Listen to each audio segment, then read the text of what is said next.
আচ্ছা, তুমি ওই যে জিজ্ঞেস করো যে 250 টাকার টপস কি তুমি পরো? আপনি জানেন এটা দাম কত? আমি জানতে চাইতেছি। বলেন তো, গেস করেন। আমি জানি না রেঞ্জ তো, দেন। জানি না তো। তোমার আসলে আমি জানতে চাইতেছি এটার দাম কত। মানিজ্য যাবে সবার সামনে। না না না না, তুমি না জিজ্ঞেস করো তখন ওই লোকগুলোর মানিজ্য যায় না। সত্যি বলবো, হ্যাঁ সিরিয়াসলি, আমি সিরিয়াসলি জানতে চাইতেছি। এটা আমি গতকাল রাতে ফুটপাথ থেকে কিনছি। এটা দাম 150 টাকা। পেছনে ফুটাও আছে। পেছনে ফুটাও আছে। আর প্যান্টের দাম? ও এটা এটা আমি 300 টাকা দিয়ে কিনছি, এটা একটু দাম নিছে। আচ্ছা, আর কি আছে হাতে? ঘড়ির দাম? ও ঘড়িটা তো মনে হয় 1500 টাকা। এটা প্রিয়। আর এই যে জুতা জুতা দেখেন না, ময়লা হয়ে গেছে।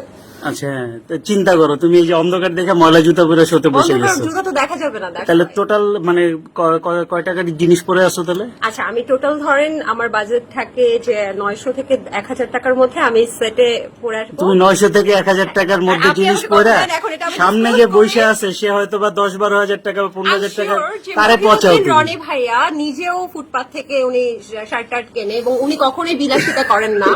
আমি এটা খুব ভালো তুমি না, আজকে মহিউদ্দিন রনির কথা বলতেছি না তো আমি। বাড়ি শকত ছিল এখানে, স্মিতা চৌধুরী ছিল এখানে। বাইশা হক একটা সময় তার লাইফে যখন স্ট্রাগলিং একটা সময় বাদ দাও না না না তুমি। না, আমাকে ক্লিয়ার করতে দেন। যখন স্ট্রাগলিং পিরিয়ড ছিল তখন কিন্তু বাইশা হক 100 টাকার ফুটপাথ থেকে ড্রেস কিনেও পড়েছে।